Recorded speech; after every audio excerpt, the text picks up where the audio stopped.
আসসালামু আলাইকুম, আসাদুল্লাহ বলছি, মেম্বার অফ নর্থ সন্দি health services and research centre and north সন্দি মেডিকেল কলেজ অ্যান্ড হসপিটাল।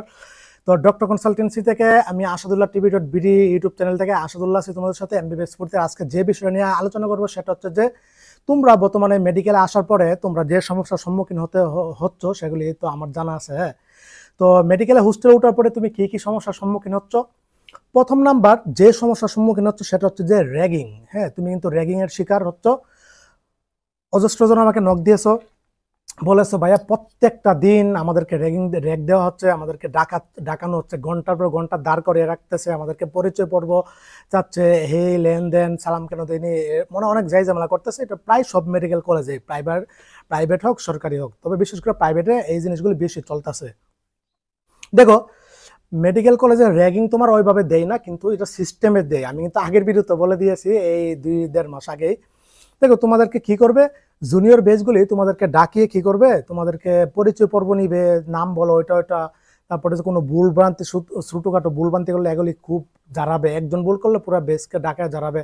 আর বর্তমানে তোমরা তো নতুন গেছো, তারা কি করতেছে, প্রত্যেক দিন এক এক বেচ তোমাদেরকে ডাকাচ্ছে, মানে একাধিকবার ডাকাচ্ছে। একই বেচ দেখা যাচ্ছে 2-3-4-5 বার করে ডাকাচ্ছে তোমাদেরকে। এই রাত্রে রাত্রে ডাকে তোমাদেরকে ঘন্টার ঘন্টা দাঁড় করিয়ে রেখে এভাবে অপমান করতেছে, র্যাগিং দিচ্ছে, এভাবে তোমার হেনস্থ করতেছে, হয়রানি করতেছে। এটা স্বাভাবিক, বুঝতে পারছো?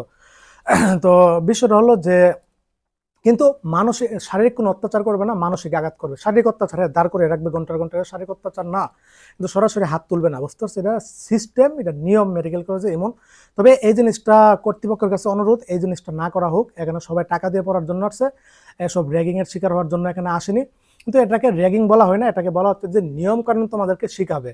তোমাদেরকে নিয়ম কানুন শিখাচ্ছে এই বিভিন্ন টর্চারিং, মানসিক টর্চারের মাধ্যমে অথবা অপমান টপমান ইয়ার মাধ্যমে তোমাদেরকে নিয়ম কানুন শেখাচ্ছে। এটা ঠিক আছে, সাপোর্ট করি বলে কোনটা, নিয়ম কানুন শিখে দেখ বাস, এতটুকু সীমাবদ্ধ থাকো।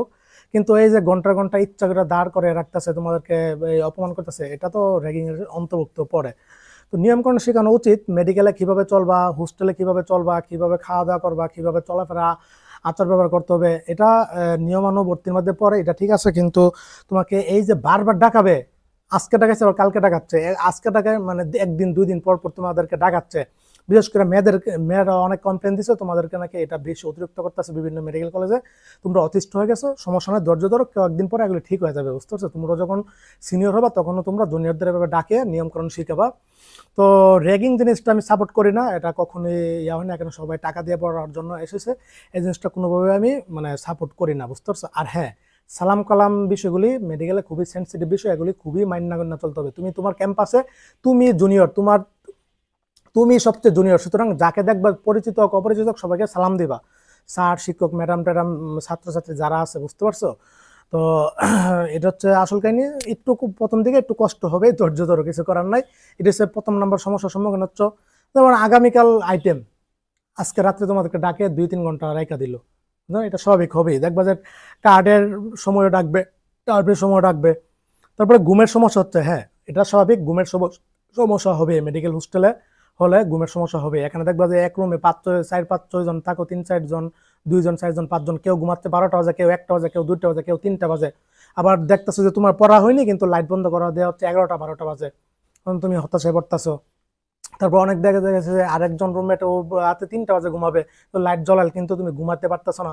এই সমস্যার সমাধান কি? হ্যাঁ, তুমি যদি সমস্যার সম্মুখীন হই, যদি লাইট ম্যাট রুমে ওইভাবে জ্বালে, তাহলে তুমি পর্দা দিয়ে রাখো। হ্যাঁ, আমার এই বেডটা কিন্তু পর্দার আড়ালে, আমরা রুমে 5 জন থাকি, আমি কিন্তু চারিদিকে পর্দা দিয়ে রাখছি, লাইট চালু থাকলে রিল্যাক্স ঘুমানো যায়। আর আমি এমনি মেডিকেল আসার পরে রাত্রে 4টার পরে ঘুমাই।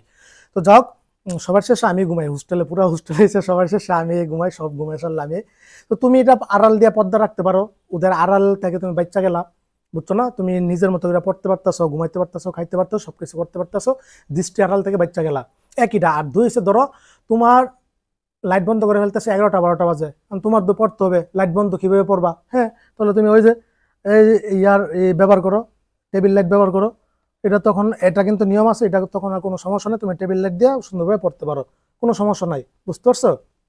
ঘুমের সমস্যার সমাধান করে দিলাম, পড়ার সমস্যারও সমাধান করে দিলাম। এইভাবে টেবিল লাইট দিয়ে তুমি নিজের মতো করে ব্যক্তিগতভাবে পড়বে। এবার লাইটে 10টা বাজে বন্ধ করলে তোমার সমস্যা নাই। আর চারিদিক দিয়ে এভাবে তোমার ইয়া করে দিয়ে দিবা, বুঝতে পারছো? আমার রুমটা যদি আমি একটু তোমাদেরকে দেখাই, এই যে দেখো আমারটা কিন্তু চারিদিকে কিন্তু এই যে পর্দার আড়াল দেয়াল, বুঝতে পারছো? আমি একটু ঢাকা যাবো এখন, তো দেখো যে এভাবে আমার রুমে কিন্তু আমরা 4-5 জন থাকি, বুঝতে পারছো? তো মোটামুটি এই এই যে অন্যদের পর্দা পর্দা ওইভাবে দেয় না। তো মোটামুটি কিন্তু এই সিস্টেমটা তুমি করতে পারো, বুঝতে পারছো? এটা করলে মোটামুটি বেস্ট একটা উপকার দিবে। তো দেখতে পারতেছো এখানে কিন্তু আমি কিন্তু মোটামুটি ধরতে গেলে একটা রুমই, এটা বুঝতে পারছো, একটা রুমের মতোই। তো সুতরাং তুমি কিন্তু এভাবে করতে পারো, কোনো সমস্যা নাই। আর এই পর্দার আড়ালে রাখলে তোমার সুবিধা হলো যে তুমি এখানে এসে তোমার সবকিছু তুমি করতে পারবে, নিজের মতো করে সবকিছু করতে পারবে, বুঝতে পারছো? আর লাইটের ব্যাপারটা তো বললামই। এটা হচ্ছে তোমার ঘুমের সমস্যাটা আমি সমাধান করে দিলাম। আর ঘুমিয়ে যাবা, দ্রুত ঘুমিয়ে যাবা, সমস্যা না, ভোরে উঠতে পড়ার চেষ্টা করবা। আর মেডিকেল স্টুডেন্টরা দ্রুত ঘুমাতে পারে না, একটা দুইটা বাইরে যা। তারপরে পড়ার সমস্যা, হ্যাঁ পড়ার সমস্যা এটা হবেই, সবচেয়ে বড় সমস্যার সম্মুখীন হবা বর্তমানে এটা। দেখবে যে একটা লেকচার করতে কিছু বুঝতেছো না, একদম কিছু বুঝতেছো না, সব মাথার উপর দিয়ে যাচ্ছে, স্বাভাবিক। এটা কারো 15 দিন সময় লাগবে ঠিক হতে, কারো 1 মাস, কারো 2 মাস, কারো 3 মাস সময় লাগবে এটা ঠিক হতে। কিন্তু এগুলো কিছু বুঝবা না, এটা হচ্ছে আসল কথা। আর এখন বই টই কিনা, এই বই কিনছো তো বই পড়া কিছু বুঝবা না, এগুলি আজেরা। এই বই টই যেতে আমার বই তো ওই ফার্স্ট ইয়ার এগুলি নতুন এখানে বই লিছে। তো এগুলি গাইড না কিনা পর্যন্ত তুমি কিছু বুঝবা না, আইটেমের পড়া বুঝবা না, রিটেনের পড়া বুঝবা না। ফিজিওলজি, বায়োকেমিস্ট্রি দুইটা তোমার গাইড হচ্ছে রিটেন, আর হচ্ছে আইটেমের পড়া আর রিটেনের পড়া, এই দুইটা ছাড়া তুমি হবে না। অ্যানাটমি রিটেনের জন্য গাইড একদম ফরজ, বুঝতে পারছো? কিন্তু অ্যানাটমি বাইবার জন্য পিডিএফ বইটা, স্লাইড ম্যাট এগুলি সবকিছু দরকার পড়ে, বুঝতে পারছো? সুতরাং গাইডটা মার্কেটে আসার পরে তোমার ইয়া করতে পারবা, তখন বুঝতে পারবা, এখন কিছু বুঝবা না। আর এটা হচ্ছে পড়ার সমস্যা হবা স্বাভাবিক, হতাশা, টেনশন, ডিপ্রেশনের কোনো কারণ নাই, পেন্ডিং খাও, কোনো সমস্যা নাই। আর পড়ার বিষয়ে আমি চাচ্ছিলাম ডেমো লেকচার ক্লাস দেওয়ার জন্য, মানে ক্লাস তৈরি করার জন্য। এটা আসলে আমার জন্য কষ্টকর হয়ে যাবে, এগুলি ক্লাস তৈরি করতে প্রচুর সময় লাগে, বুঝতে পারছো? এই কন্টেন্ট ভিডিওগুলি আর এখানে সঠিকভাবে বুঝাতে হবে। আশা করি ইনশাল্লাহ ভালোভাবে বুঝাতে পারবো। সেই 2021 সালে পড়ছি, 2021 সালে এসব পরে আসছে বোনস বিছারা টিছারা, তারপরে এখন মোটামুটি আশা করি ইনশাল্লাহ ভালো ডেলিভারি দিতে পারবো। কিন্তু এটা ওই পর্যায়ে আত্মবিশ্বাস, সাহস, ওই পর্যায়ে ইয়া থাকতে হবে, কনফিডেন্স থাকতে হবে, যেহেতু এটা মিডিয়াতে যাবে, সবাই দেখবে, দেশি বিদেশি সবাই যেহেতু পড়াগুলি পড়বে, বুঝছো না? এখানে অনেক ইয়া হতে হবে। তো তারপর আমি চেষ্টা করব, দেখি আগে কয়েকটা ক্লাস তৈরি করার পরে কি ঘটনা ঘটে। এমন হতে পারে যে তোমাদের প্রফেসর লেকচারার পড়াটা বুঝতে, ওরা যেভাবে পড়ছে তুমি বুঝতেছো, কিন্তু আমি পড়াচ্ছি এটা অতি সহজে বুঝতে পারতেছো। আমি তো বাংলা একদম ডিসক্রাইব করে সুন্দর ইনশাল্লাহ বোঝানোর চেষ্টা করবো, এটা আমার প্ল্যানিং আছে, বুঝতে পারছো ইনশাল্লাহ। তারপরে হচ্ছে তোমার খাবারের সমস্যা, হ্যাঁ হোস্টেলে আসছো, খাবারের সমস্যা হবে। এতদিন বাসায় যে ভালো খাবার টাবার খাইছে, এখন সে ভালো খাবার টাবার খাইতে পারতেছো না। এখানে ডাইল বাটার নর্মাল টর্মাল একদম মনে করো যে অবস্থা করুন, এটা স্বাভাবিক, পুরো বাংলাদেশে ব্যাচেলর লাইফই মনে হয়, এটা কিছু করার না, এটা তোমার এটা সহ্য করে থাকতে হবে, বুঝতে পারছো? ঠিক হয়ে যাবে কদিন পরে। তবে আমার ইয়া না, মারা টারা যাবে না, মোটামুটি তোমার যতটুকু খাবারের প্রয়োজন এটা মোটামুটি খেতে পারবা। আর হ্যাঁ পুষ্টি, ওই দিনে একটা মেডিকেল অ্যান্ড গ্রুপে দেখলাম একজন পোস্ট করছে, ফার্স্ট ইয়ারের পরে পুষ্টিও পাবে, ভুগতেছে, খাবার টাবার ওইভাবে পাচ্ছে না, ইয়া করছে না। হ্যাঁ, তাহলে তুমি কি করো, যদি খাবারের বেশি সমস্যা হয় তাহলে তুমি নিজের মতো করে খাবার ম্যানেজ করো, ব্যবস্থা করো, ক্যান্টিন থেকে খাও, অথবা খালাদের মাধ্যমে স্পেশালভাবে রান্না করে খাও, অথবা তুমি নিজে রান্না করে খাও রুমে ইন্ডাকশন ব্যবহার করে, অথবা তুমি কিছু প্রোটিন জাতীয় খাবার টাবার রাখতে পারো। যেমন সকাল নাস্তাটা মেডিকেল এডমিশনে সবচেয়ে বেশি সমস্যা হয়, মেডিকেলে যারা পড়ে এমবিবিএস এ সকালের নাস্তা করার সময় পাবে না। এই 8টা থেকে ক্লাস, 7টা থেকে ও রেডি হওয়া শুরু হওয়া লাগবে 7:30 বাজে, তখন ওই সময় খাবারের সমস্যা হয়। তার জন্য মেডিকেল স্টুডেন্টদের সবচেয়ে বেশি গ্যাস্ট্রিক সমস্যা হয়, বুঝতে পারছো?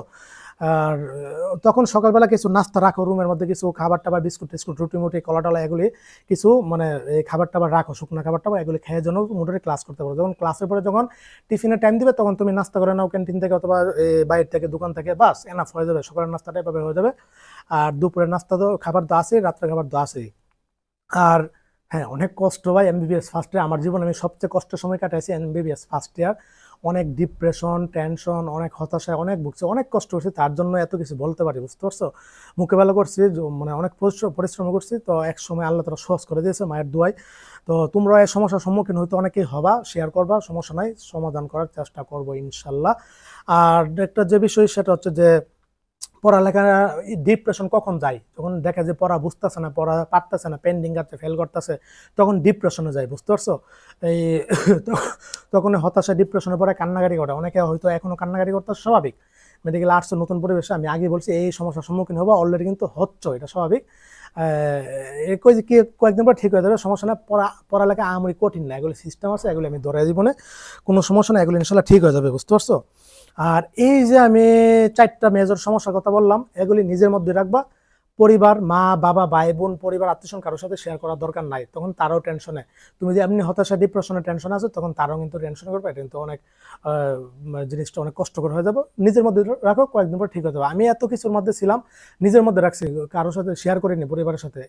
একসময় ইনশাল্লাহ আল্লাহ তারা ঠিক করে দিয়েছে, বুঝতে পারছো, স্বাভাবিক। তো এই সমস্যার সম্মুখীন হবে, এটা সমাধান ইনশাল্লাহ আসে, ধৈর্য ধরো, বুঝতে পারছো। এমবিবিএস লাইফটা একটু কঠিনই, কষ্টের, বিশেষ করে ফার্স্ট ইয়ারটা অনেক কষ্টের, এটা স্বাভাবিক। কিন্তু কয়েকদিন পরে দেখবে সব ইজি হয়ে যাবে, বুঝতে পারছো। এই প্রথম দিকে একটু কষ্ট হবে, টার্মগুলি বুঝতে, শুনতে, জানতে, শিখতে, পড়তে একটু ঝামেলা হবেই। তো এই ছিল। আর আমি ঢাকা চলে যাবো, বুঝতে পারছো। অলরেডি তোমরা জানো যে ডেন্টালের ঐচ্ছিক মাইগ্রেশন রেজাল্ট দিয়ে দিচ্ছে কালকে। আমার স্টুডেন্টদের আমি ওই যাদের মাইগ্রেশন আছে ওদের ভর্তি করাবো আজকে। মানে ভর্তি তো 28 তারিখ থেকে, আজকে গিয়ে ওদের সবকিছু ওকে টকে করতে হবে। আমার ঢাকা চলে যাবো আজকে, আবার ইনশাল্লাহ আমি ব্যাক করবো হোস্টেলে, বুঝতে পারছো। এই গত 2 মাস যে, মানে 4 মাস যে পরিশ্রম করছি বলার ভাষা নাই, বুঝতে পারছো, অনেক পরিশ্রম করছি। আর হ্যাঁ, আমি কিভাবে এত কিছু মেনটেন করি, লেখাপড়া, কন্টেন্ট, ভিডিও, লেকচার, সাহিত্য, বিজনেস, ভাই সবাই আল্লাহ তারা সবাইকে সব ক্যাপাসিটি দিয়ে তৈরি করছে না, এটা আল্লাহ তারা ওই ক্যাপাসিটি, ওই মনোবল, ওই শক্তি আমার মধ্যে আল্লাহ তারা দিছে, ওই আত্মবিশ্বাসটা, তার বিরুদ্ধে আমি পারি। কিন্তু তোমরা ওইটা ওইভাবে পারবা না, বুঝতে পারছো। এটা কষ্ট হয়ে যাবে, বুঝতে পারছো, অনেক কষ্ট হয়ে যাবে। অলরেডি বুঝতে পারতেছো মেডিকেল আসার পর কি অবস্থা। তো টেনশনের কোনো কারণ নাই, আমি তো ইনশাল্লাহ আছি, সর্বাত্মক পরিমাণে হেল্প করবো, সাপোর্ট করবো। আর ক্লাসগুলো আমি নেওয়ার চেষ্টা করবো, যদি আমি ব্যস্ত থাকি, থাকি। তো সবাই ভালো থাকো, সুস্থ থাকো, সবার জন্য অনেক অনেক শুভকামনা রইল। আসসালামু আলাইকুম ওয়া রাহমাতুল্লাহি ওয়া বারাকাতুহু।